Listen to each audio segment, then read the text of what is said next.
अगर आप diploma final year में हैं तो ये काम ज़रूर करें, वरना आपको जॉब लेने में बहुत दिक्कत होगी। आपका करियर भी काफ़ी उतार चढ़ाव भरा जाएगा और वो उसका एक ही रीज़न होगा, आपके रॉन्ग डिसीजंस। और अगर आप डिसीजन रॉन्ग लेते हो तो ट्रस्ट मी गाइज, आपका करियर बहुत ही बेकार जाएगा। सो गाइज, मैं आज की वीडियो में आपको बताऊंगा कि पॉलिटेक्निक फाइनल ईयर में तो कौन कौन से मिस्टेक्स को अवॉइड करें। सबसे पहली मिस्टेक्स, आप लोग सीरियस हो जाइए।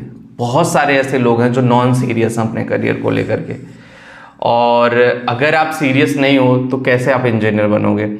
क्योंकि पहली सीढ़ी चढ़ने के लिए आपको थोड़ा सीरियस होना पड़ेगा। अब सीरियस का मतलब ये नहीं कि हर दम एकदम हंसे नहीं, हंसना बंद कर दे, वो वाला सीरियस नहीं। अपने करियर को लेकर के सीरियस कि भाई क्या करना है, कैसे करना है, किस डायरेक्शन में जाना है, इस चीज़ को लेकर सीरियस, ठीक है। दूसरा, अगर आपके कॉलेज में कंपनी आती है, आपका कॉलेज कंपनियों को बुलाता है, तो कैंपस प्लेसमेंट के लिए आप हमेशा रेडी रहिए। कैंपस प्लेसमेंट होता है तो वहाँ आपके लिए एक बेहतरीन अपॉर्चुनिटी है, वहाँ से आपका करियर एक नए डायरेक्शन में जा सकता है। तो कैंपस प्लेसमेंट अगर आपका हो जाता है तो आपके लिए बहुत बेहतर होगा। तीसरा एक बड़ा ऑप्शन मैं आपको बता दूं कि कैंपस प्लेसमेंट के बाद आप कैंपस प्लेसमेंट की तैयारी भी करो। बहुत सारे ऐसे डिप्लोमा होल्डर्स हैं जो कैंपस प्लेसमेंट की तैयारी नहीं करते, उनको लेना ही देना नहीं कि भाई कैंपस प्लेसमेंट हो या ना हो, होगा तो कैसे होगा, किस तरह से होगा, उनको इस सब चीज़ों से कोई लेना देना नहीं। सो कैंपस प्लेसमेंट पे आपको फोकस करना पड़ेगा। अगर आप कैंपस प्लेसमेंट पे नहीं फोकस करते हो तो कहीं ना कहीं वहाँ पे भी आपके लिए प्रॉब्लम है। उसके अलावा अगर आप टायर 3 पॉलिटेक्निक कॉलेज में पढ़ रहे हो तो गाइज आपको बहुत सीरियस होने की ज़रूरत है, क्योंकि ऑफ कैंपस आपको जॉब लेना है। आपके कॉलेज में ना कंपनी आ रही है ना चीज़ें हो रही हैं, तो ऑफ कैंपस जॉब लेना और भी टफ है। इतना आसान नहीं है ऑफ कैंपस जाना, फिर वहाँ पे चीज़ें समझना, फिर उस पर एक्शनेबल मोड में आना। It's a very tough and complicated process. So guys, आपको वहाँ भी समझना पड़ेगा कि ऑफ कैंपस हम कैसे जाएँ, किस तरह से जाएँ और किस तरह से लेकर के जाएँ। अगर आप सही डायरेक्शन से ऑफ कैंपस में जाते हो तो कहीं ना कहीं आपका करियर बहुत बेहतर जाएगा, और अगर आप सही डायरेक्शन में ऑफ कैंपस पे नहीं जाते हो तो कहीं ना कहीं आपका करियर जो है वो ध्वस्त हो जाएगा। आप समझ नहीं पाओगे कि किस डायरेक्शन में मेरा करियर गया और मैं कहाँ पे कहाँ चला गया। ये भी आपके लिए बहुत बड़ा चैलेंज हो जाएगा।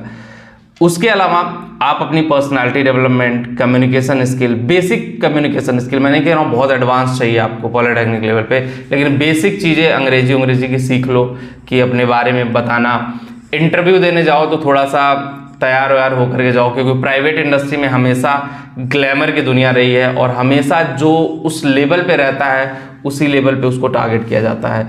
सो जब आप थोड़ा सा पर्सनालिटी डेवलपमेंट पे भी फोकस करोगे तो कभी भी इंटरव्यू में जाओगे तो आप फेल होने के चांसेस बहुत ही कम होंगे, ठीक है। कॉन्फिडेंस बहुत रहो। बहुत सारे लोगों को मैं देखा नॉलेज तो बहुत होता है लेकिन वो कॉन्फिडेंस नहीं होते लाइफ में, हमेशा होपलेस होते रहते, क्या होगा, कैसे होगा, किस तरह से होगा, मतलब बहुत सारे होपलेस होते रहते हैं। सो होपलेस होने की ज़रूरत नहीं है, आपको कॉन्फिडेंट होने की ज़रूरत है, और कॉन्फिडेंट रहोगे तभी कुछ कर पाओगे, नहीं कॉन्फिडेंट रहोगे तो नहीं कुछ कर पाओगे, ठीक है। सो कॉन्फिडेंट होना लाइफ में बहुत ज़रूरी है, और सही तरीके से कॉन्फिडेंट होना गाइज कहीं ना कहीं आपके करियर को आगे लेके जाता है, कहीं ना कहीं आपके लिए चीज़ें पॉजिटिव डायरेक्शन में लेके जाता है, और बहुत सारी ऐसी चीज़ें हैं गाइज जो आपको मोटिवेट करती हैं। सो अगर आप सही तरीके से सारी चीज़ें प्लान करोगे, सही तरीके से लेके जाओगे तो ट्रस्ट मी गाइज आपका करियर 100 नहीं 200% आगे जाएगा, और नहीं प्लान करोगे तो कहीं ना कहीं आपका करियर बहुत पीछे रह जाएगा। वीडियो में इतना ही होगा। इस वीडियो को पसंद आए जो लोग टेलीग्राम पे वहाँ पे जाके ज्वाइन करें, और जिनको भी करियर काउंसलिंग चाहिए लिंक डिस्क्रिप्शन में दिया है, एक बार जा करके ज़रूर देखिए। मिलते हैं आपसे नेक्स्ट वीडियो में। Thank you.